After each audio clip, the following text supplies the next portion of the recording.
Another Monday, another weekend of football done.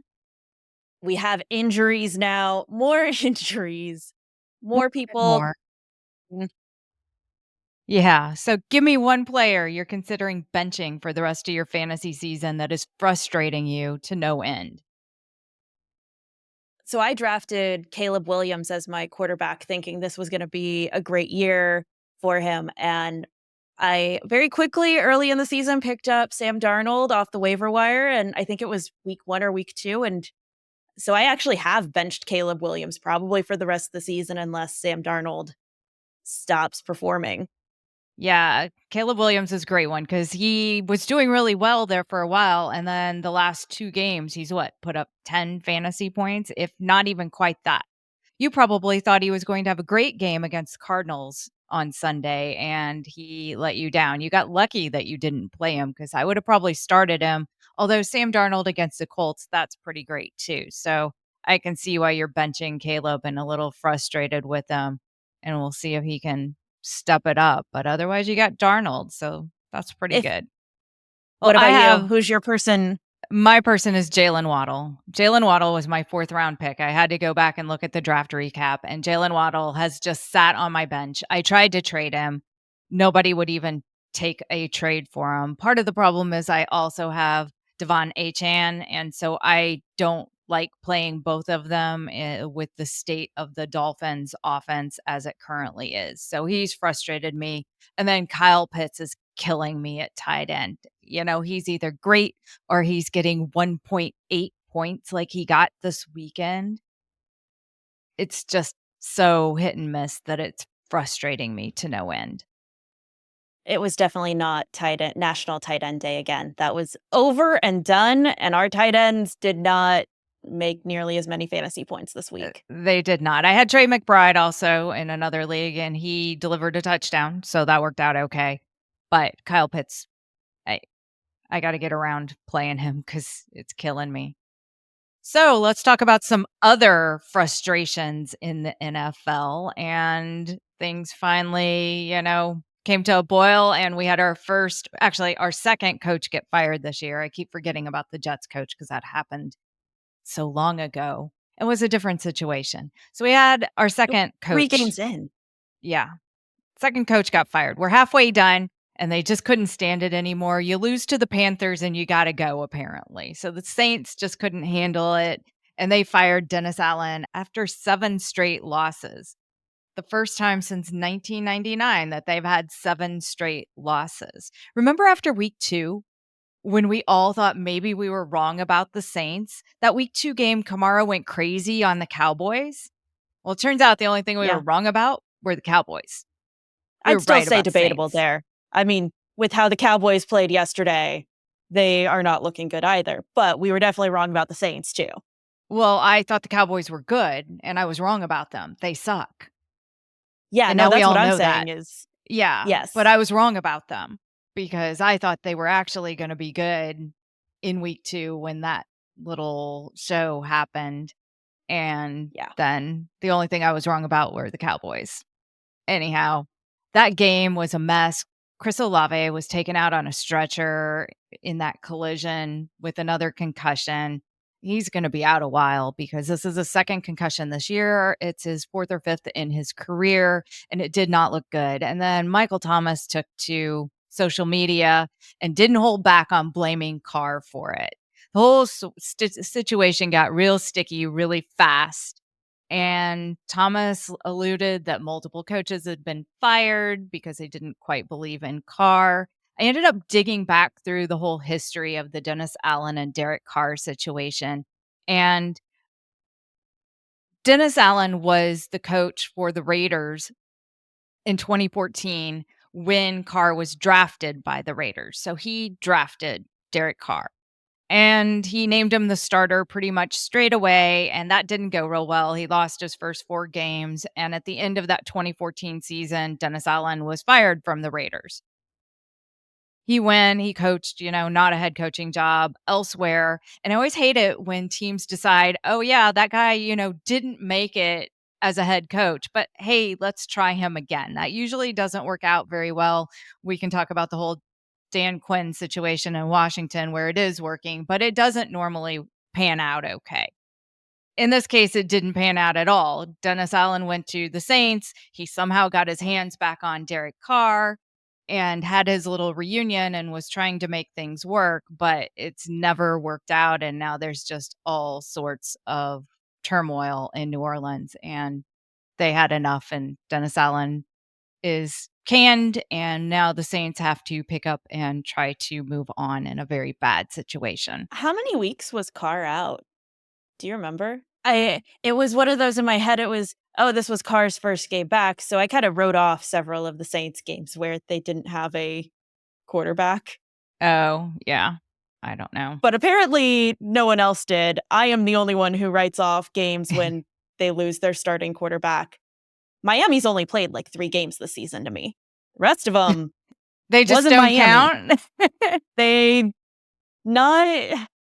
They still I count. mean, That's the coach's job, is to get through missing your starters and to motivate your team to play anyway, and he just didn't do it. no one has prepared then for your starting quarterback to go out well. Well, let's talk about a different situation. And the Raiders, who are 2-7, decided to put the whole blame on their offensive coordinator, Luke Getsky, and also fired the offensive lines coach and the quarterback coach. So Antonio Pierce is blaming Luke Getsky and his staff, but you gave him crap at quarterback.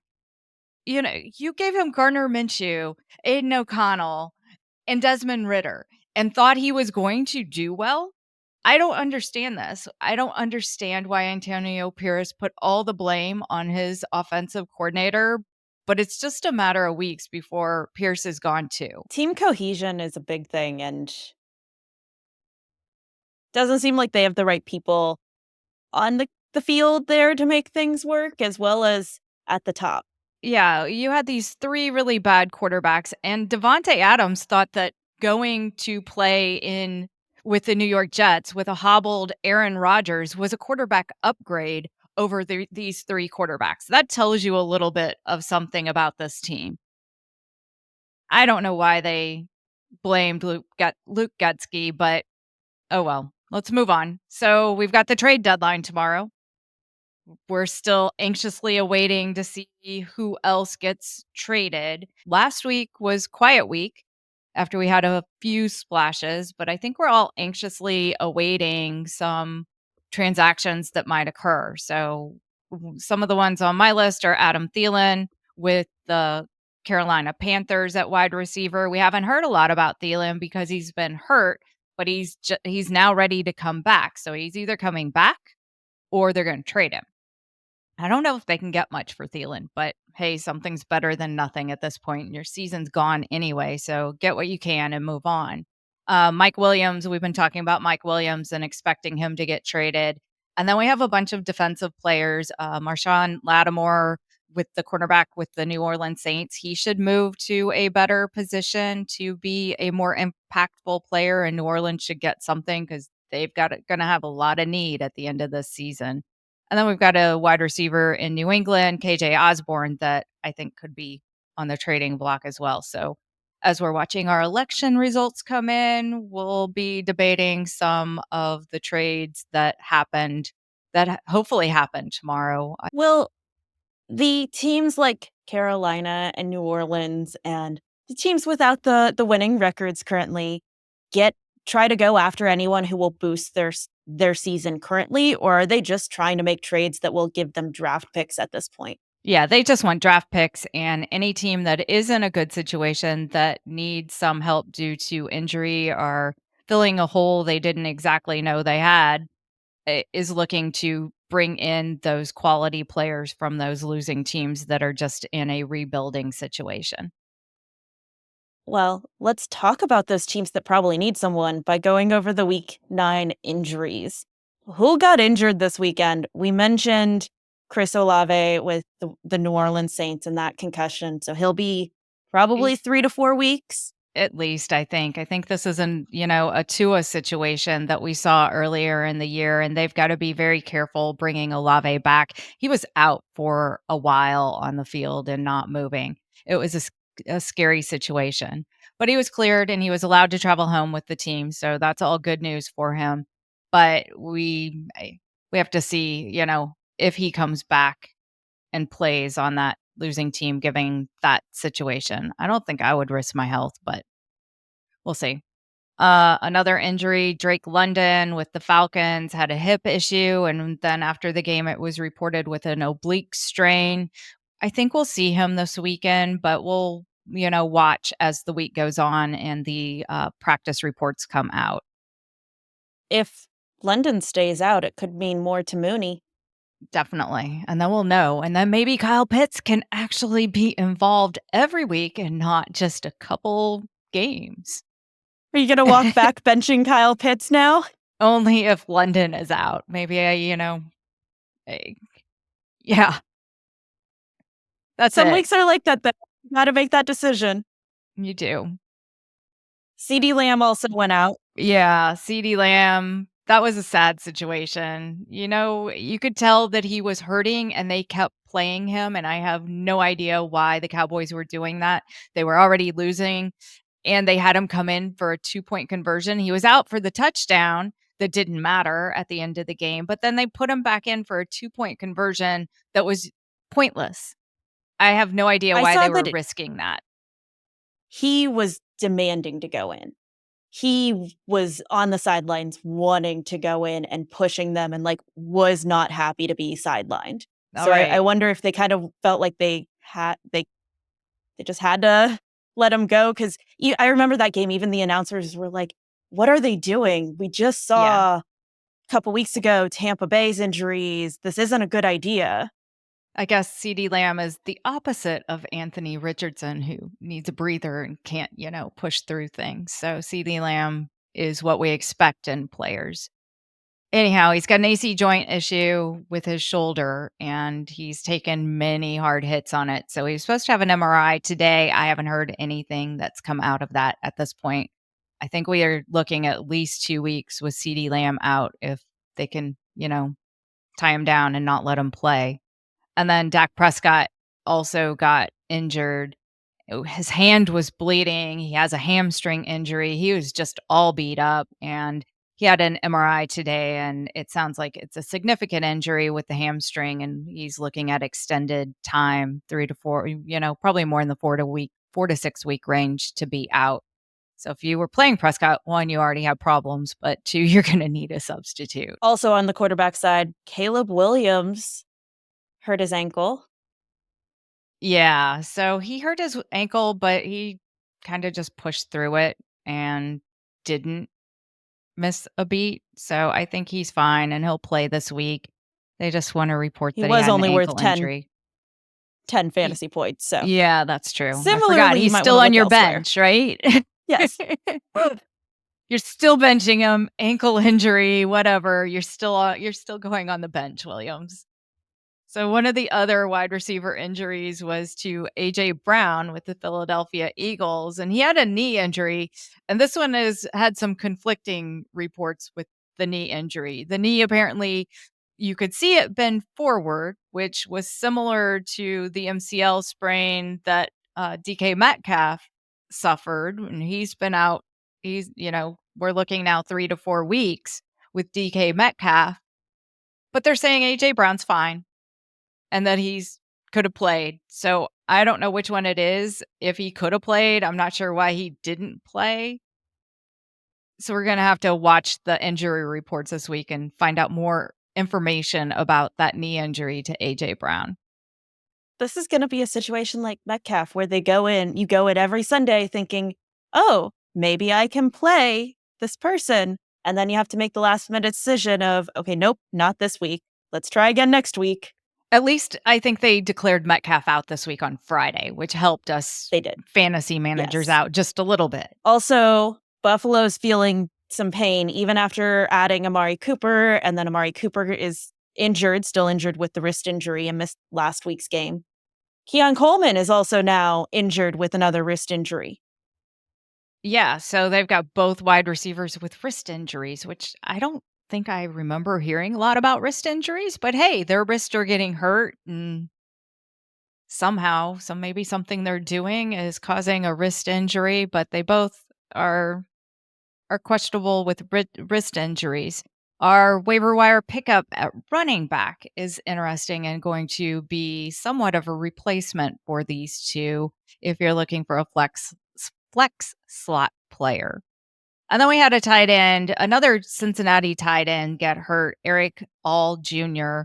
And it looks to be a torn ACL and he looks to be done for the year. That's just better news for Jasikic, and we'll be talking about him here very shortly as well. Well, I guess we should move on to who you should be picking up. If any of those were on your team.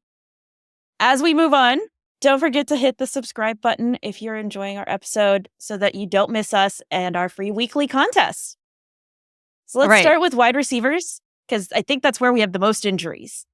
It does seem like that. Our wide receivers keep going down, and we're just going through them. So we've got a few. Remember, we're scraping the bottom of the buckets or trying to sort through those injuries as well.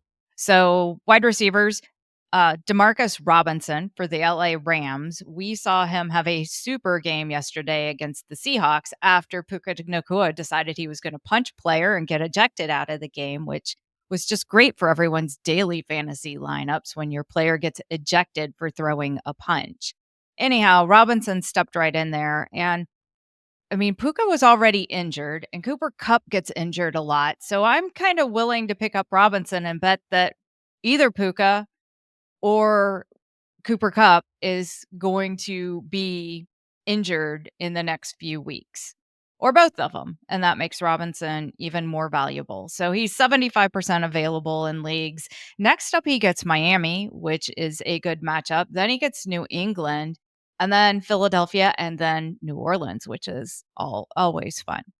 The Saints made Bryce Young look okay. I'm sure that Matthew Stafford can have a day against him. Yep, I definitely agree there. I mean, even in Miami, I think he'll look not too bad. I agree. They're all great matchups for him. So I think Demarcus Robinson, definitely worth picking up. The other one that we've got is Jauan Jennings or Ricky Pearsall. So the 49ers had their bye week. Now they're coming back. And we might get to see Christian McCaffrey come back too. So that makes this whole situation slightly cloudy, but we still know that Brandon Ayuk is out for the year. So they are going to be going to at least a second wide receiver. Jauan Jennings has been hurt. We'll see if he can come back. We're not even sure if that whole McCaffrey thing is going to happen or not. We just know he showed back up at practice, and now they have a 21-day window that they can activate him. So it might not be this week. They'll probably give him some time to practice. So Jauan Jennings is only 38% available in leagues, and Ricky Pearsall 69% available, but worth taking a chance, especially if Jauan Jennings is going to be out and Deebo Samuel is not exactly the most reliable either, and Kittle gets banged up as well. Their games coming up up next. Yeah, so Tampa Bay. Tampa Bay makes everybody look good. So, and then Seattle. Then Seattle. Yeah.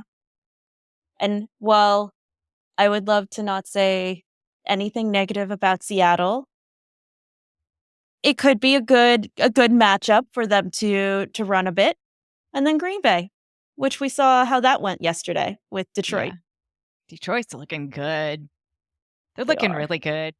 I'm excited. I'm going to that Thanksgiving game against the Bears. It's going to be exciting. You get my Detroit I wonder if it's Lions going to be hat. another 50-point game. I hope so. That'll be fun, at least on the Lions side. We'll all be celebrating. All right, so let's move on to running backs. That's all we've got at wide receiver that we can actually recommend. I've only got one running back for you, so hopefully you're not in too bad of a situation, and that's Ray Davis with the Buffalo Bills. 79% available. Next up gets Indianapolis Colts, then Kansas City, and then a bye week. So the Kansas City matchup's not so good. But Davis has speed and vision, and we saw over the weekend, he only had 6 touches, but he racked up 17 fantasy points most of it was on a 67-yard touchdown run that he broke off. He's involved in the struggling Bills passing game, so he's getting more work on the passing side of the ball. And as we just talked about those 2 wrist injuries with Keon Coleman, and Amari Cooper, they're turning to Ray Davis, and he's looking good. So he's our running back that we're recommending to pick up on your waiver wires. So let's chat tight ends. We've talked all season about the tight end struggle, and now that it's post-National Tight End Day, we're all still struggling again. I don't get it. Mike Why do they have to Gesicki- have a day to, show up? Well, Mike Gesicki, he showed up this weekend in a big way. I think he was worth, 25, 30 points, depending on your scoring in your league. He is definitely more involved. And now that there are other tight ends out, we may even see more Gesicki. Gesicki really shows up when T. Higgins is out. So if Higgins is out, they turn and lean on Gesicki more in that passing game. We don't know if Higgins will be out again, but he's been banged up pretty much all of the season with a hamstring injury, and I would think that he's going to be out a few more games. And Gesicki is available in 87% of leagues. That's kind of crazy, I think. Next up, they have Baltimore, which we've seen, Baltimore allows scoring and makes it an interesting game. It's not like they shut you down. So given the Bengals situation where every game is almost a must-win game for them, they're at 4-5, and this is going to be a divisional game against the Ravens. So they need to win this. They need to at least look good. After that, they get the Chargers. So those are both difficult games for them, and they'll have to lean on their tight end, I would think, and Gesicki a little bit more. And also, the Ravens game is a Thursday game, so it's going to be a short week, and Higgins won't even have he was out Sunday, and now we'll have to see if he can play on Thursday. So if you're listening to this on Tuesday or Wednesday, don't walk to your waiver wire if you need a tight end and want to pick up this tight end and play him this week because he is playing Thursday night. Yep. The only other tight end that I've got is Taysom Hill with the New Orleans Saints. He's 69% available. Next up, he's got Atlanta, then Cleveland, and then the bye week.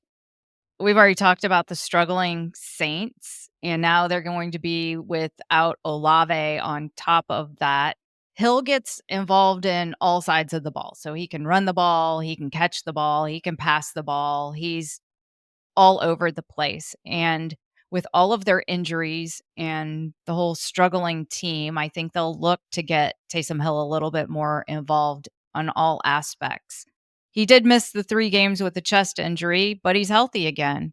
So I like that he is available and brings variety and different plays, and we'll see if he can do anything.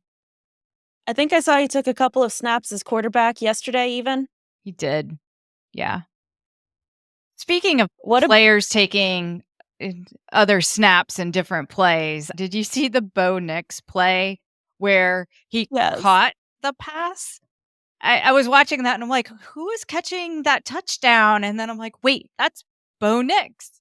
Why is he going out as a wide receiver? It was fun. It was great play, but it was an interesting choice for the Broncos when they were struggling against that Ravens defense.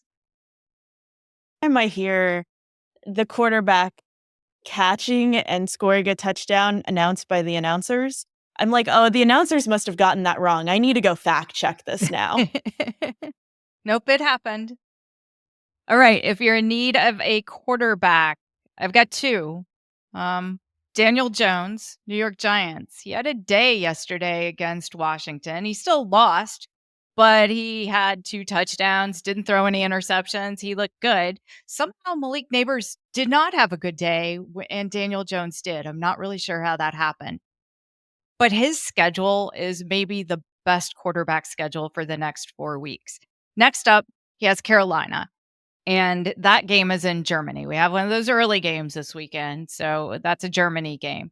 Then he gets a bye week, so you're not going to play him every week. But if you're looking out for the next 4 weeks when you have byes, week 12, he plays against Tampa Bay. And we know that Tampa Bay likes to give up some points, so that's a good matchup for him. Then he has Dallas and then New Orleans. New Orleans is week 14, that all-important week 14 that we keep talking about where there's so many teams out on bye, and in week 12 as well. Daniel Jones looks like a good possible substitution if you can't make a play at another quarterback. I think I'm going to have to pick him up. I know he's boomer I was about to bust, say the but same thing. yeah, I've already actually put that waiver wire request in, mostly because I don't carry 2 quarterbacks, and my quarterback is out that week That 14. makes sense. So, the other one that It we was have go ahead. So Jones's touchdowns yesterday were the first home touchdowns in like 630 some days. Oh my gosh, Mal- really? Malik Neighbors was a sophomore at LSU the last time he had a home touchdown. Wow. That's crazy. Yeah. I So had those no Giants fans idea. must have been very happy to have gotten to experience a Jones touchdown. I can't believe they were still showing up, if it's been 600 days since there's a home touchdown, I don't think I'm showing up anymore. I'm just gonna get out of there. No, I'm with you. I kind of can't believe I couldn't believe the number either. Yeah, So interesting. All right. Well, our other quarterback is Justin Herbert, 56% available. Next up, he's got Tennessee, which is a great matchup, then Cincinnati and Baltimore. Those all are home games. He's got it kind of nice for the next 3 weeks. The Chargers are playing good football, and it's sometimes hard to remember that they're 5-3 sitting there in that division waiting for the Chiefs to make a mistake. Yeah, 5-3. They're playing pretty well. And we all thought that Coach Jim Harbaugh was going to come in and want to run the ball, which he's done with J.K. Dobbins, and it's gone pretty well. But it's kind of amazing how much he's allowing Justin Herbert to now throw it. It started out really slowly. We were only seeing like 18, 20 pass attempts at max. But the last 4 weeks, he's thrown the ball 27 to 39 times in the last 4 games. So it's coming along, definitely, and his wide receivers are coming along with him, and they're gaining more trust. And Tennessee and Cincinnati are great matchups. Baltimore's week 14 or actually week 14 is a collision with Kansas City. So hopefully those, you only need them in those next 3. Tennessee, if you need to get through this week, is a great one. on the opposite side of the ball, what if I need a defense? If you need a defense, Detroit Lions, 53% available. They're playing the Wait, AFC what? South. Seriously? The Yeah. Detroit Lions defense is 53% available? That's what it is, yeah, and they're Uh, gonna go through you remember a couple weeks ago in week 8 when they played the Tennessee Titans and everybody got a touchdown? They won some crazy number to some other, low number. Well, now they're going to play the rest of the AFC South. In the next 3 weeks, they're gonna play at Houston, then they get Jacksonville at home, and then they play at Indianapolis. And the AFC South is awful. So the Lions just get to ride this little AFC South divisional wave for the next 3 weeks and rack up 3 wins, I would think, going into their Thanksgiving game where they get to play the Bears. they might get a couple of interceptions there even. They might. It's not a bad matchup for the next 4 weeks. So if you can get your hands on the Lions, I'd try to do that. If you can't, the New York Giants are 94% available.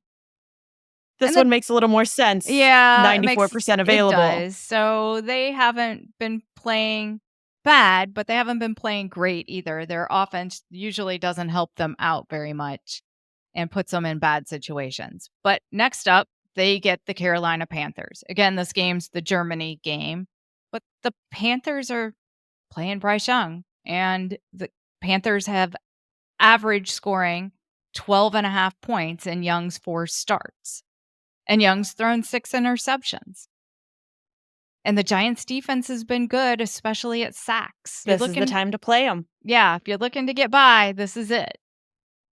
Might be a good thing also to check the prices for DFS later this week. See if they're I guess they're the morning game, so they might not be in they the won't Sunday be slate. But on the main slate. That's true. Yeah, that's too bad. Oh, well, we'll have to pay up for somebody else. So another interesting fact that I wanted to throw out there, I meant to do this when we were going through all the Derek Carr stuff, but he is the only player now to lose to all 31 teams.